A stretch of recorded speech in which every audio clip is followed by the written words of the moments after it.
a small corrections. I did not coach hundreds of people. Also, a small corrections. I did not coach hundreds of people.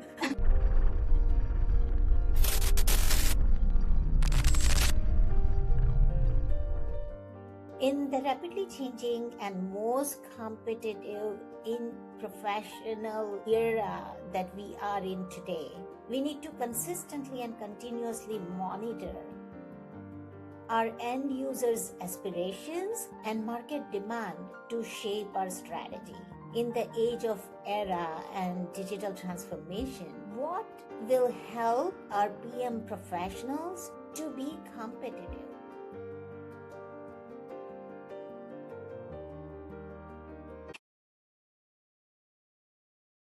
Welcome to yet another episode of PMP with Prachi, where we explore the non-linear paths of the world's most dynamic leaders.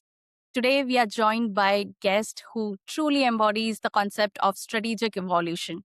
Starting her professional journey in the creative worlds of interior design, she successfully pivoted into the high-stakes arena of global project management. She is currently a technical program manager at the top beauty brand Sephora and chief program officer at PMI San Francisco Bay Area chapter, a senior program manager and a dedicated career coach who has mentored hundreds of professionals navigating their own career quests. With that, welcome, Druthi. It's a pleasure to have you on the show. Thank you, Prachi, for inviting me to your podcast. It's a pleasure to be here today. Also, a small correction. I did not coach hundreds of people, but I tried my best to make a positive impact and sharing my knowledge, what I learned through my educations and experience. So thanks again. It's a pleasure.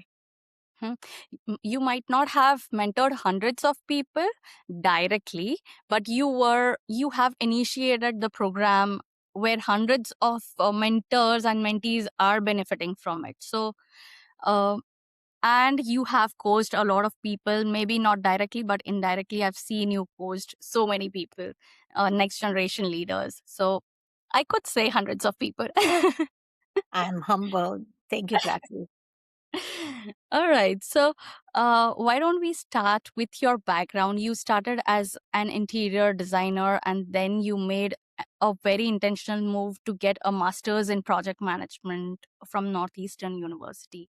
So, can you take us back to that decision point? What was the spark that made you decide to commit your professional life to disciplines of project management and taking a master's degree in that? So, um, good question. So, my career journey always has been very diverse and touched upon variety of domains. As you called out, I started with my bachelor's in interior architecture design in India, and then did multiple projects like residential, commercial, and educational spaces, and restaurant hospitality, different domains, and I actually enjoyed. But and I did continue the same domain when I came to US. I was working in San Francisco as a junior architect or designer, and I also completed so many my own projects, residential project in San Francisco. Although the economical downfall in 2011 made me wonder what I can do new that will keep me motivated, as well as also help me deliver my passion of impacting other people's lives, making positive differences. And at the same time, I was also a mom leading a middle school kids math and science club. I was also doing consultation overseas for website design project. So at a time, I was doing multiple initiatives in parallel, and that made me realize if I can manage this, a little bit added education will aid me the gaps, help me fill in the gaps of skill set. And that's how the masters in project management came into the shape. I researched and analyzed.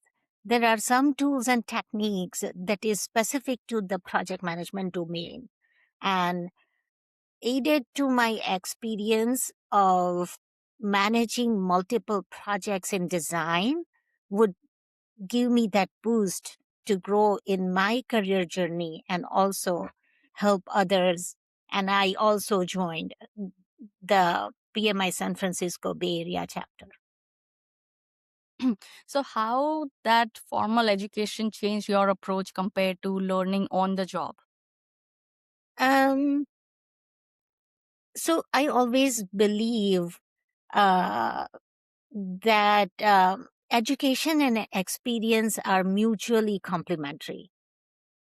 Each deliver equal value only if we are able to transform the insights that we gain into value of the positive impact.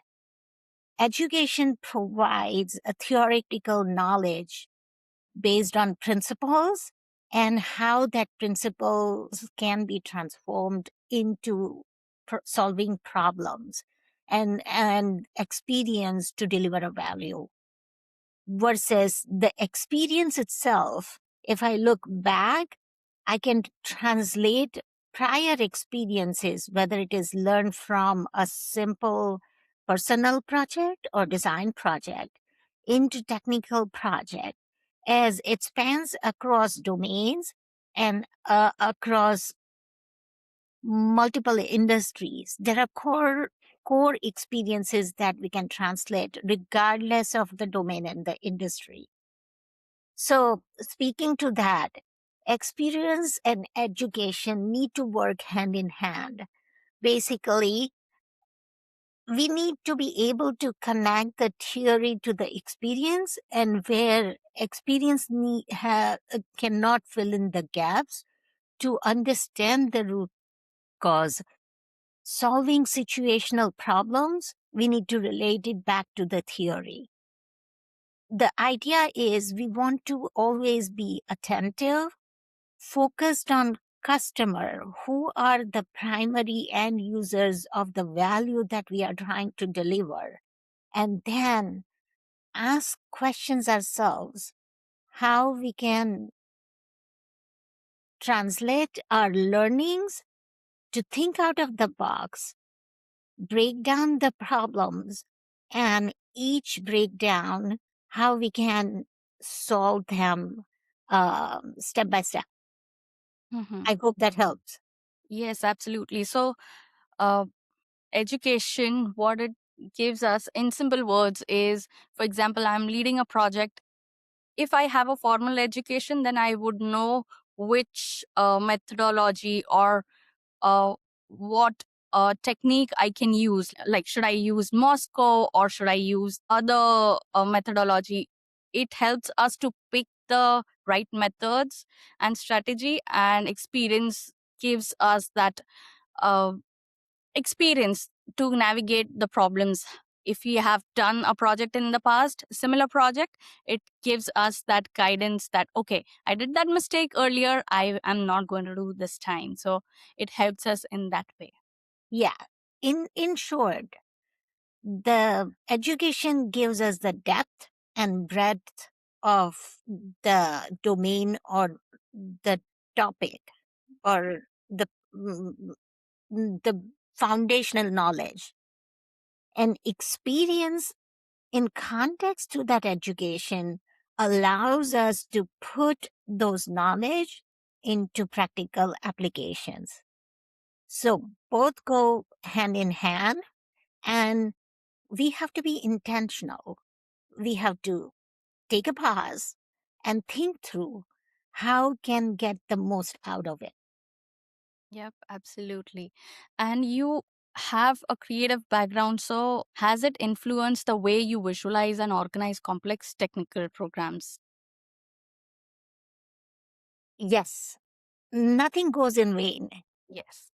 So the Creative thinking is basically moving beyond conventional ideas, and that to making unique alignment to the problem and the situation. Foundational principles are consistent across the domains, uh, and that is delivering value to meet users' requirements. So, if I go back to my own experience, while architectural design centers on physical space, whereas technology prioritizes the digital experience, core skills like root cause analysis, problem solving, affinity mapping, and presenting to influence the stakeholders are transferable from creative field to the technology programs. The principles at heart remain the same, although requires customization based on the audience and the goal. And I should say, more likely, the critical part is the beneficiaries. Who are we delivering the value for? So, if I have to go back to your question about how the creative background helps me with the technology project management, so I would give you an example of affinity mapping, which I used to design a polyclinic in my those design profession days. Um, I used affinity mapping. So affinity mapping is understand the relationship and make a cluster or make a group based on customers' needs and relationship between those needs and users like navigation through the space. So in polyclinic example, I use affinity mapping. Polyclinic is kind of a hospital, but not a hospital. It's a middle structure between a small clinic and the hospital where different services are provided. So when I designed that space, I used affinity mapping to to ensure the patients who are experiencing unique situation, how easy the access to services are, as well as from the service provider, so medical professionals, how easy or seamless maneuvering is through the service to service, as an example, one clinic to other clinic, or from consultation to the clinic, or from reception to the specific clinic. Similarly, I used affinity mapping to design the website structure where we want to ensure customer has intuitive experience. There are less click to get through the basket, as an example. If customer has to go through multiple steps, we may lose the customers.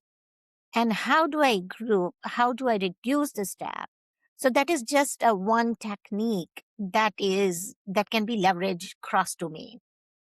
And there could be many more like this example.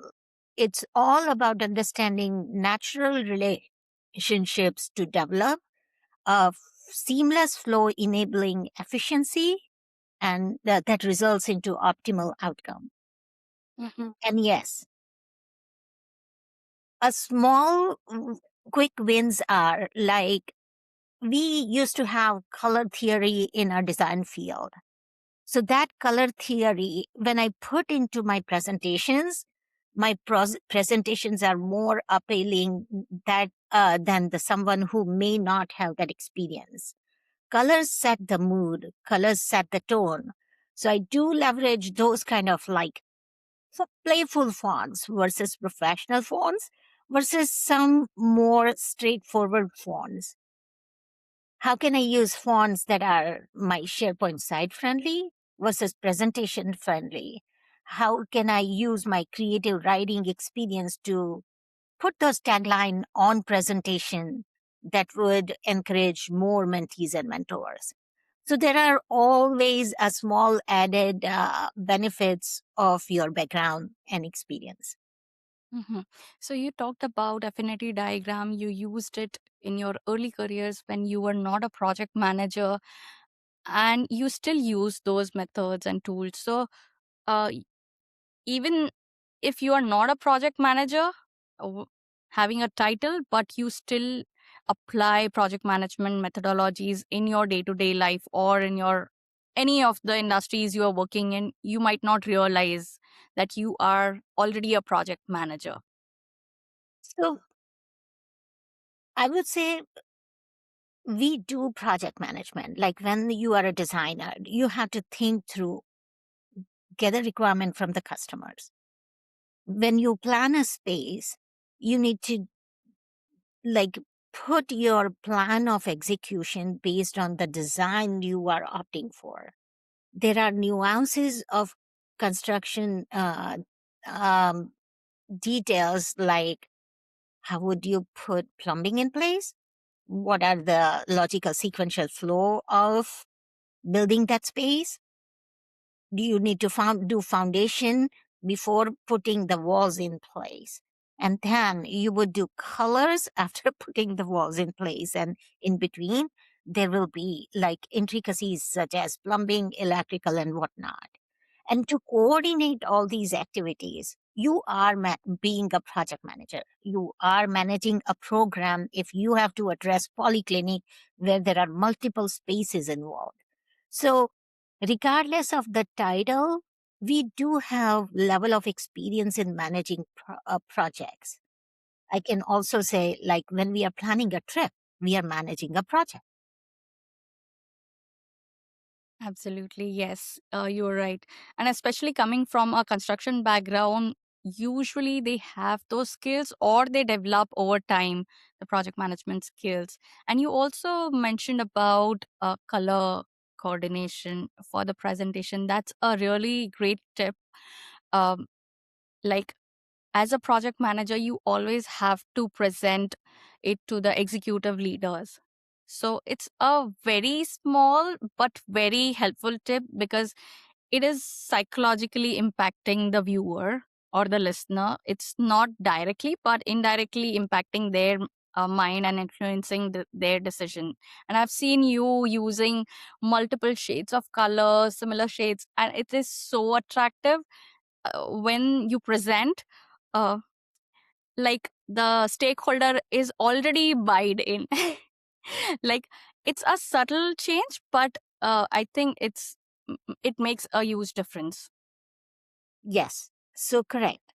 Um, as I mentioned, there is a color theory. It is a deep topic, and we don't want to go into that today. But the idea is how you can leverage complementary and cross contrast colors in balance to make more impact and resonate in context to the topic we are addressing. So we have to be mindful on using colors to influence the stakeholder group. Similarly, in architect or construction design, there is a Maslow's hierarchy, and it represents the circles of the group, how be how you would shape your content towards the group. That hierarchical knowledge, sometimes I think back and look into it, like designing my Microsoft team structure for my um, X teams under my portfolio. How can I enable standardization across the board, thinking of both communications party who are initiating communications versus who are delivering communications? So, in short, there are these theories, regardless of the domain and industry, can be translated into day to day practice to get the optimal output. Mhm. All right, so I want to switch gears here a bit, and I want to talk about PMI San Francisco Bay Area chapter and your role in it. So you are a chief program officer for one of the largest PMI chapters in the world. You oversee a vast portfolio So, what does it look like when balancing strategic vision with operational execution? It's simple. We already address most of the item. Put the customers at the forefront when developing any strategy, whether it is my day job or PMI chapter. Whether we consider theory of the stakeholders management, chapter's forefront, it will be board, it will be PM professionals, it will be my own portfolio team. Or like thinking from uh, value delivery, which is customer centric. The most critical group are the users of the output or outcome that we want to deliver. The goal or and objectives should be tied to the end users of a product or service. That's what I put into forefront when I am thinking about the strategy. The secondary group is business stakeholders and sponsors who fund the initiatives. And in this case, from the chapter, it is pmi.org and the chapter leadership. Um, and finally, there are doers who are contributing to deliver the output. In the rapidly changing and most competitive in professional era that we are in today, we need to consistently and continuously monitor our end users' aspirations and market demand to shape our strategy. In the age of era and digital transformation, what will help our PM professionals to be competitive? If we are thinking about the emerging professionals who are coming out of universities, what will help them to keep up the pace of this ever evolving, rapidly evolving industry, and suffice the demand of this profession? So, from developing the strategy last year, PMI had the mission of next. This year, it's more. And although they both are related with each other, the first part of the more is managing perceptions. And that ties back to the customers at forefront theory. So, whether we are delivering a service from the chapter, are we equipping our PM professionals to keep up with the technology, to be expert in project management that is closely tied with AI, which is the booming practice regardless of the domain and industry? Um, so my simple principle is start with identifying the challenges or the gaps in experience that we as a project manager can fill in. We become the enablers of RPM professionals and our service beneficiaries, and how we can boost the journey in this domain. Mhm. But you might face unique challenges leading volunteer driven organization or the teams compared to the corporate one, because it's a volunteer driven. It's not, you don't have incentive as a team member to work harder. So what are unique challenges you face and how do you overcome these challenges? From the chapter point of view, we don't have direct incentives such as monetary or um, personal benefits as such. Although we do have incentives. Like the experiential learning is the biggest incentive that any PM professional can have. And as we addressed in the previous questions, along with the education or the theories, practical applications get us rooted in understanding of how and why do we solve any situational problems. So that is the first and critical and primary incentive that any PM professional who join our chapter as a volunteer. Also, we also offer benefits such as free events, free learning workshops, or those learning workshops at a discounted price. And all the sales or all the shopping that we do, that has put our mind into all these discounts. Who doesn't like the discounts? The other thing is, if I have to relate to my own journey with the chapter, I started as a simple marketing coordinator in 2012. I grew as a PMO lead after that in a couple of years. Then I was a VP I joined as a mentorship program manager and then turned into VP of mentorship program. And then today I am at chief program officers.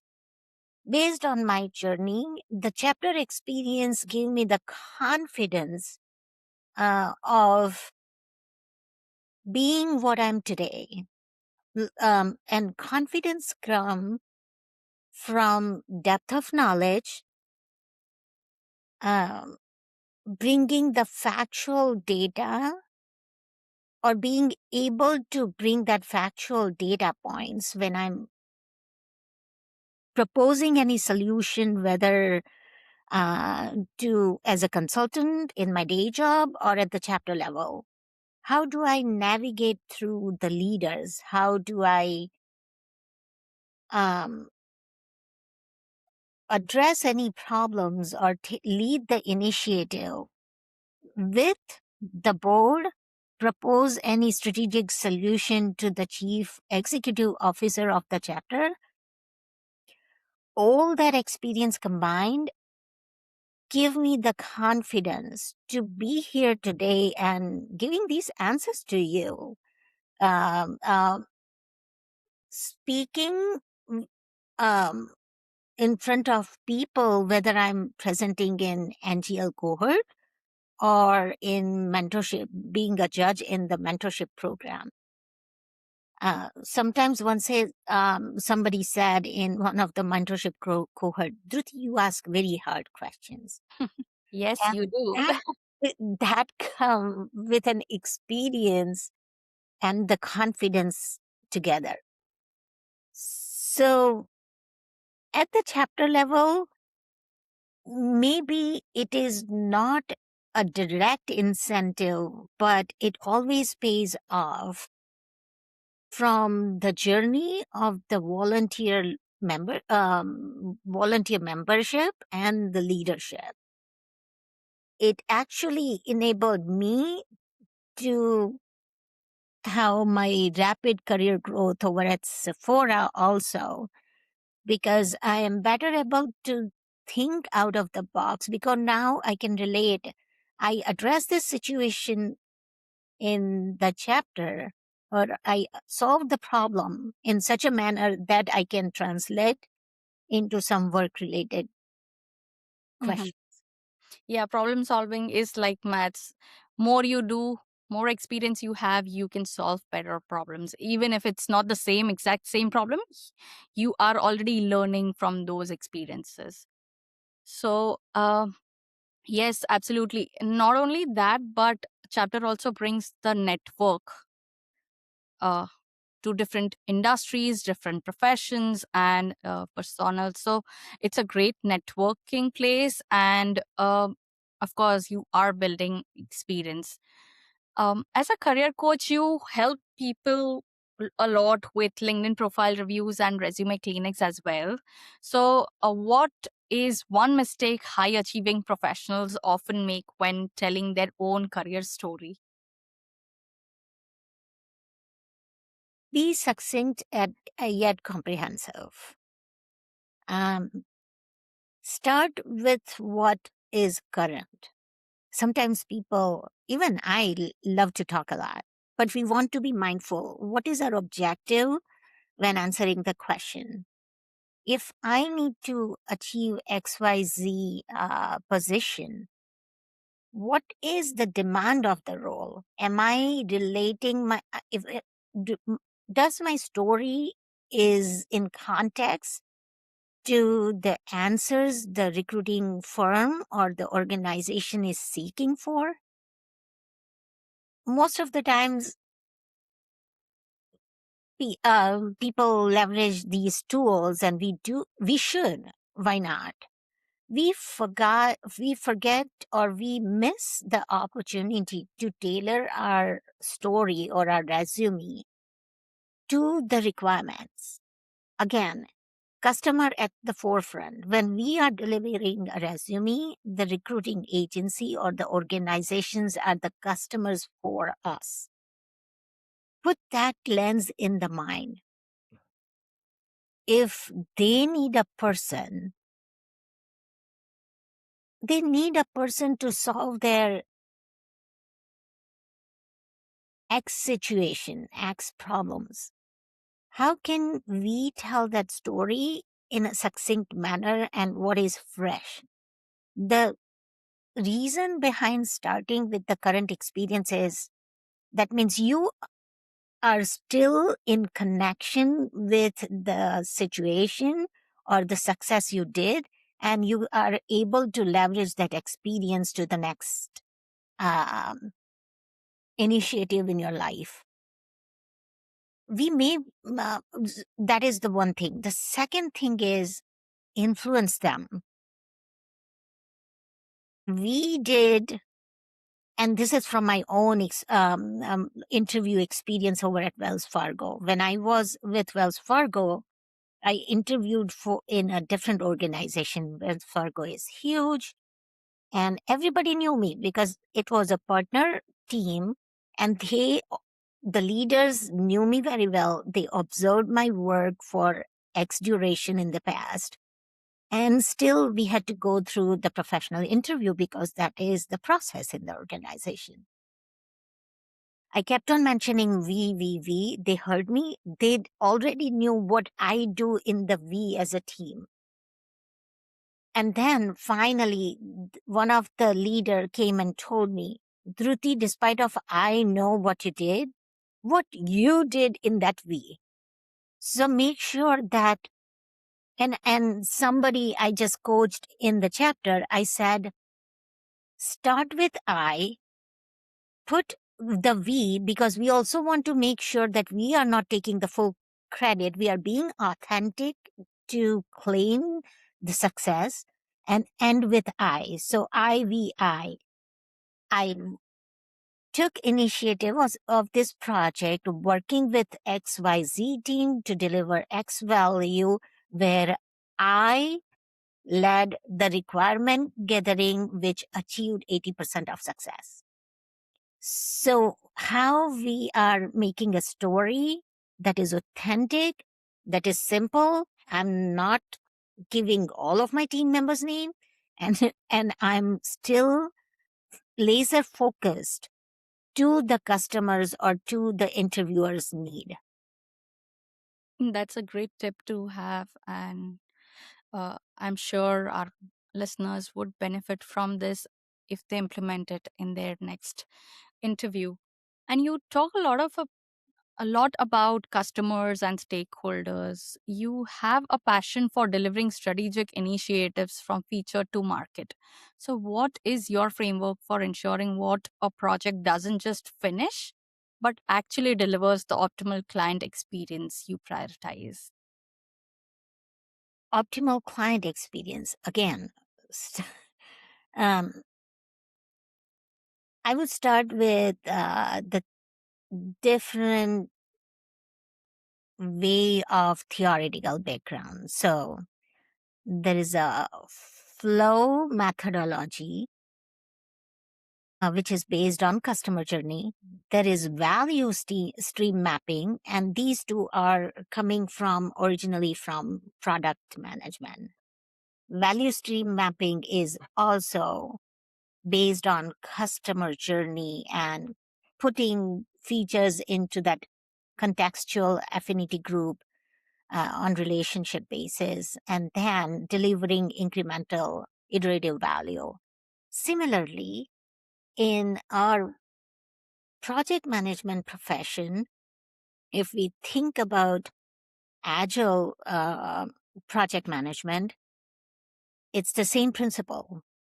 How we can deliver incrementally and iteratively. But in project management, we focus on requirements. But requirements for who? End users or customers? Who are our beneficiaries? Also, when we think from earned value management perspective or cost benefit analysis, there is the benefit in place. Benefit to what? Whether it is organization's revenue, and how does that revenue come? It is, if I have to tie back to website design, how many customers have intuitive experience on my website's organization? If I'm tying it to Sephora's website, it is a retail. So, how many customers are finding their products to their need that increases the sale? Thus, they also trust that this product. So, there is one thing, value of the product itself and value of the service. If the product is trusted, and now my service is trusted, then that means the customers are more likely to stay with Sephora or my organization, any organization. So again, back to your answering a question, customers should be at the forefront because they are the initial sponsor of the project and program management. Our work doesn't exist if we don't deliver the value that yields the benefit, whether it is to organization or whether it is to the chapter by making impact.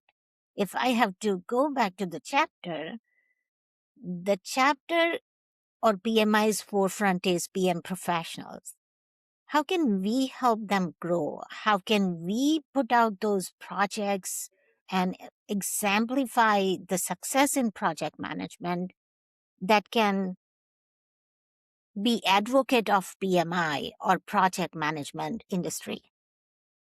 Okay, I can go on talking with you for whole day, but I think it's time and we need to wrap up. But before wrapping up, I would like to have a quick rapid fire round, 2 words or less.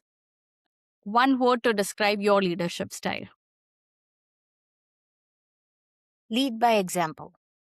Yeah, I agree. You do. Uh, what is the most underrated skill in project management?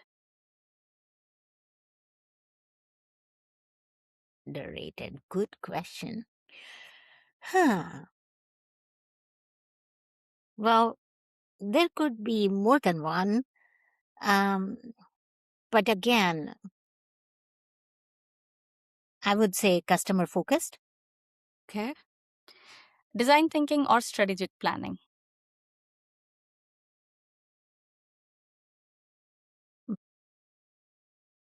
I would say strategic planning to the benefit and design thinking to support the strategic planning. Okay, cool. Your go to productivity hack?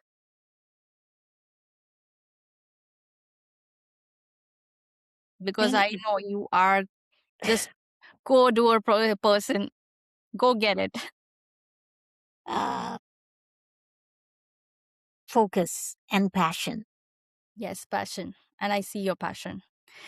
All right. And the final question, the best career advice you have ever received or you have given to anyone? any of your mentors?